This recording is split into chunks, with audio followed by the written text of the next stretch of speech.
కాసేపట్లో రాష్ట్ర అసెంబ్లీ ఎన్నికలకు నోటిఫికేషన్ విడుదల కానుంది. ఉదయం 11 గంటలకు నోటిఫికేషన్ జారీ చేసిన వెంటనే 119 నియోజకవర్గాల్లో నామినేషన్ల స్వీకరణ ప్రారంభమవుతుంది.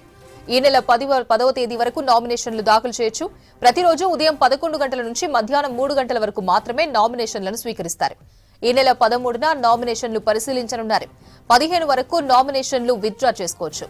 ఈ నెల 30న పోలింగ్, డిసెంబర్ 3న ఓట్ల లెక్కింపు జరగనుంది.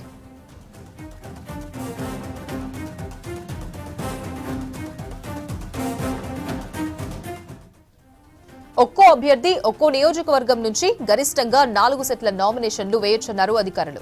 ఒక అభ్యర్థి 2కు మించి నియోజకవర్గాల్లో పోటీ చేయరాదని చెప్పారు. నామినేషన్ల దాఖలు సమయంలో ఆర్ఓ, ఏఆర్ఓ కార్యాలయం సమీపంలోకి 3 వాహనాలని అనుమతిస్తామని తెలిపారు.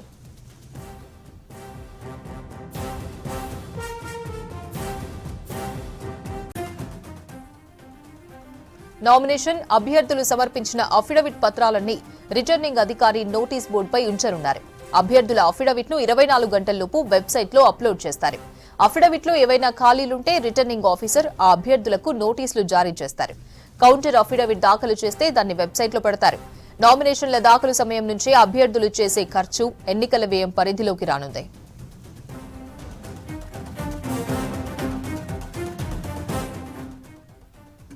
ఈసారి అభ్యర్థులు నామినేషన్లను ఆన్లైన్లో కూడా దాఖలు చేయొచ్చు. సువిధ పోర్టల్ ద్వారా ఆ సదుపాయం ఉందన్నారు ఎన్నికల అధికారులు. ఆన్లైన్లో నామినేషన్ సమర్పించిన ఆ అభ్యర్థి అప్లై చేసిన డాక్యుమెంట్ ను ప్రింట్ తీసి దానిపై సంతకం చేసి నిర్దిష్ట గడువులోగా రిటర్నింగ్ అధికారికి అందించాల్సి ఉంటుందని చెప్పారు. ఒకవేళ అభ్యర్థులు విదేశాల నుంచే నామినేషన్ దాఖలు చేస్తే అక్కడి రాయబార కార్యాలయాలు, కాన్సుల్ కార్యాలయాల్లో ప్రమాణం చేయాల్సి ఉంటుందని తెలిపారు.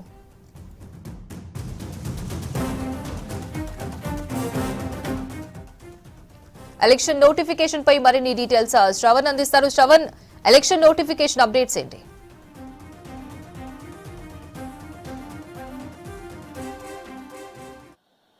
మరి కాసేపట్లో ఎలక్షన్ నోటిఫికేషన్ రానుంది. 10 గంటలకు నోటిఫికేషన్ వచ్చిన తర్వాత 11 గంటల నుంచి నామినేషన్ల స్వీకరణ అనేది ఉండబోతుంది. ఈ నెల 10వ తారీఖు వరకు నామినేషన్ల స్వీకరణ ఉండబోతుంది. సో నామినేషన్ కోసమే అధికారులందరూ ఎదురు చూస్తున్నారని చెప్పుకోవచ్చు. మొత్తము ఇవాళ నుంచి 10వ తారీఖు వరకు నామినేషన్ల స్వీకరణ ఉంటుంది. సో ప్రస్తుతం మనము జీహెచ్ఎంసీ ప్రధాన కార్యాలయంలో ఉన్నాము. ఈ జీహెచ్ఎంసీ ప్రధాన కార్యాలయంలో జీహెచ్ఎంసీ కమిషనరే హైదరాబాద్ జిల్లా ఎన్నికల అధికారిగా ఉంటారు. ఉదయం 11 గంటల నుంచి 3 గంటల వరకు నామినేషన్ల స్వీకరణ ఉంటుందనేది ఇప్పటికే అధికారులు స్పష్టం చేశారు. గ్రేటర్ హైదరాబాద్ మొత్తం ఉన్నప్పటికీ జీహెచ్ఎంసీ పరిధిలో జీహెచ్ఎంసీ కమిషనర్ మాత్రం కేవలం హైదరాబాద్ జిల్లా ఎన్నికల అధికారిగా ఉంటారు. సో హైదరాబాద్ జిల్లా వ్యాప్తంగా మొత్తము 15 నియోజకవర్గాలు వస్తాయి. ఈ 15 నియోజకవర్గాలకు గాను 15 మంది రిటర్నింగ్ ఆఫీసర్లను ఇప్పటికే గుర్తించారు. వాళ్ళకి ప్రత్యేకమైనటువంటి కార్యాలయాలు ఏర్పాటు చేశారు.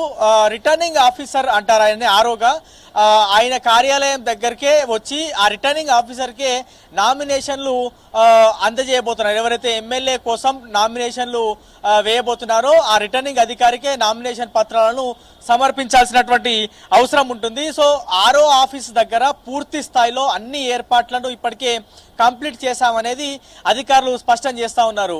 ఈ నోటిఫికేషన్ ఒక్కసారి వచ్చిన తర్వాత ఈ నామినేషన్ ప్రక్రియ ఎట్లా ఉంటుంది, రూల్స్ ఏమేమి పాటించాల్సి ఉంటుంది అనేది ప్రతి ఒక్కటి అందులో మెన్షన్ అయి ఉంటుందని చెప్పుకోవచ్చు.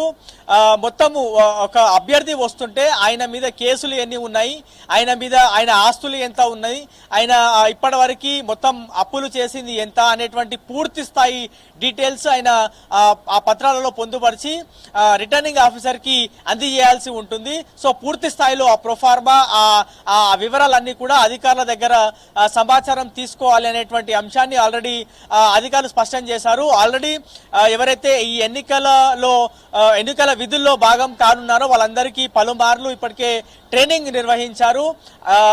అభ్యర్థి ఎవరైనా వస్తే ఆయనకి ఏమైనా డౌట్లు ఉంటే ఎట్లా సర్ది చెప్పాలి, అండ్ అవసరమైనటువంటి పత్రాలు ఏంది, తీసుకురావాల్సినటువంటి పత్రాలు ఏంది, అండ్ పూర్తి స్థాయిలో క్లుప్తంగా మెన్షన్ చేయాల్సినటువంటి డీటెయిల్స్ ఏంది అనేది ఆల్రెడీ వాళ్ళకి వచ్చిన వాళ్ళకి చెప్పేటువంటి అవకాశం ఉంటుంది. డూస్ అండ్ డోంట్స్ కూడా అక్కడ పెడతామనేటువంటి అంశాన్ని అధికారులు స్పష్టం చేశారు. ఇక దాంతో పాటు మొత్తం ఈ ఆఫీస్ చుట్టూ 100 మీటర్ల వరకు కూడా ఎవరిని అనుమతించరు. ఎవరైతే నామినేషన్ వేయడానికి వస్తారో ఆయన వాహనం కూడా 100 మీటర్ల దూరం వరకే నిలిపివేయబడుతుంది. ఆ 100 మీటర్ల వరకు ఆయనతో పాటు అంటే ఆయన వాహనంతో పాటు మరో 2 వాహనాలు అంటే మొత్తం 3 వాహనాలు మాత్రమే అనుమతి ఉంటుంది. ర్యాలీగా రావద్దు, నినాదాలు చేసుకుంటూ రావద్దు, చాలా పెద్ద మందితో నినాదాలు చేసుకుంటూ అయితే అసలు రావద్దు అనేటువంటి అంశాన్ని అధికారులు ఆల్రెడీ స్పష్టం చేశారు.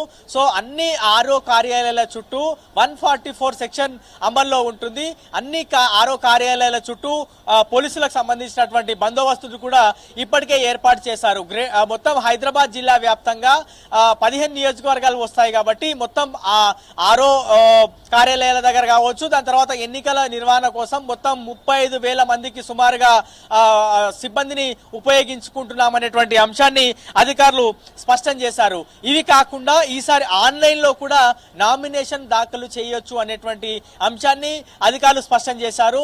కేంద్ర ఎన్నికల సంఘం ఇచ్చినటువంటి ఆదేశాలు గైడ్ లైన్స్ మేరకు ఈ అవకాశాన్ని కూడా ఉపయోగించుకోవచ్చు అనేది అధికారులు స్పష్టం చేస్తా ఉన్నారు. ఇవాళ నుంచి ప్రతిరోజు కూడా ఉదయం 11 గంటల నుంచి 3 గంటల వరకు నామినేషన్ ఉండబోతుంది. 3 గంటల తర్వాత ఆ మొత్తం అప్లికేషన్స్ దాదాపుగా 5 గంటల అంటే మరో 2 గంటల పాటు వాటిని వెరిఫై చేసిన తర్వాత ప్రతిరోజు ఎన్ని నామినేషన్లు వచ్చాయనేటువంటి అంశాన్ని అధికారులు స్పష్టం చేసేటువంటి అవకాశం ఉంది. నామినేషన్ దాఖలు చేసిన ప్రతి అభ్యర్థి దగ్గర మొత్తము పత్రాలను 24 గంటల్లో సీఈఓ వాళ్ళ వెబ్సైట్ లో పెట్టేటువంటి అవకాశం ఉన్నట్టుగా అధికారులు స్పష్టం చేస్తా ఉన్నారు. సో మరి కాసేపట్లో ప్రస్తుతం 9 గంటల 10 నిమిషాలు కావస్తుంది. 10 గంటలకు నామినేషన్లు అంటే నోటిఫికేషన్ వచ్చిన తర్వాత 11 గంటల నుంచి నామినేషన్ల స్వీకరణ అనేది ఉండబోతుంది. సో దీనికి అధికారులు ఆల్రెడీ ఇప్పటికే కార్యాలయాలకి చేరుకున్నారు. ఆ కార్యాలయాల దగ్గర పోలీసులకు సంబంధించినటువంటి బందోబస్తు ఆల్రెడీ ఏర్పాటైంది. అక్కడ ఉన్నటువంటి సీసీ కెమెరాలు పూర్తి స్థాయిలో హెడ్ ఆఫీస్ కి అటాచ్ అయి ఉన్నాయని చెప్పుకోవచ్చు. ఆరో కార్యాలయం చుట్టూ అండ్ ఎవరైతే నామినేషన్లు స్వీకరిస్తారో రిటర్నింగ్ ఆఫీసర్ ఆ కార్యాలయంలో కూడా అంటే ఆ ఆఫీస్ లోపల కూడా మొత్తం 360 డిగ్రీస్ కెమెరాని ఏర్పాటు చేశామనేటువంటి అంశాన్ని జిల్లా ఎన్నికల అధికారి రొనాల్డ్ రోస్ ఇప్పటికే స్పష్టం చేశారు. మరోవైపు మోడల్ కోడ్ ఆఫ్ కండక్ట్ దాని తర్వాత ఇతర అంశాలపైన పూర్తి స్థాయిలో అధికారులు ఫోకస్ చేశారని చెప్పుకోవచ్చు. సో మొత్తానికైతే ఎన్నికల నోటిఫికేషన్ అయితే మరి కాసేపట్లో వెలువడనుంది. వెలువడిన తర్వాత మొదటి రోజు కాబట్టి ఎన్ని నామినేషన్లు దాఖలైతే పెద్ద ఎత్తున నామినేషన్లు వస్తాయి అనేది అటువంటి అంశాన్ని కూడా చూసుకోవాల్సి ఉంటుంది. చాలా మంది అభ్యర్థులు మంచి రోజును చూసుకుంటారు, పూజలు చేసుకొని ఇతర కార్యక్రమాలు చేసుకొని వాళ్ళు నామినేషన్ ఫైల్ చేయడానికి వస్తారు. కాబట్టి పూర్తి స్థాయిలో ఎవరు వచ్చినా సరే పలానా రూల్స్ ఉన్నాయి, ఇక్కడ 144 సెక్షన్ అమల్లో ఉంటుంది. ఆరో కార్యాలయం దగ్గర నుంచి 100 మీటర్ల దూరం వరకు ఎవరు రావద్దు. ఇఫ్టాల్ వచ్చినా కానీ 100 మీటర్ల అవతలనే అభ్యర్థికి సంబంధించినటువంటి వాహనాలు కావచ్చు, వాళ్ళతో వచ్చినటువంటి వాళ్ళ వాహనాలు కావచ్చు, అన్ని కూడా అక్కడనే నిలుపుకొని లోపలికి వచ్చి రూల్స్ ప్రకారం రూల్స్ లోబడే నామినేషన్స్ ని ఫైల్ చేయాల్సి ఉంటుందిగా ఉండేటువంటి అవకాశం ఉన్నట్టుగా కూడా అధికారులు స్పష్టం చేశారు. సో మేబీ ఒక 45 మినిట్స్ తర్వాత నోటిఫికేషన్ వచ్చిన తర్వాత డూస్ అండ్ డోంట్స్ అండ్ పూర్తి స్థాయిలో ప్రతి ఒక్కటి అంశం అందులో పొందుపరిచి ఉంటుంది. అది వచ్చిన తర్వాత కేంద్ర అంటే ఇతర జిల్లాల నుంచి ఇతర రాష్ట్రాల నుంచి అబ్జర్వర్ కూడా వచ్చారు. వాళ్ళ డ్యూటీ స్టార్ట్ అవుతుంది. మొత్తం ఎక్స్పెండిచర్ కి సంబంధించినటువంటి అబ్జర్వర్ కావచ్చు, ఎన్నికలకు సంబంధించినటువంటి అబ్జర్వర్ల డ్యూటీ అనేది స్టార్ట్ కాబోతుందని చెప్పుకోవచ్చు. మొత్తం హైదరాబాద్ లో అయితే 15 నియోజకవర్గాలు ఉన్నాయి.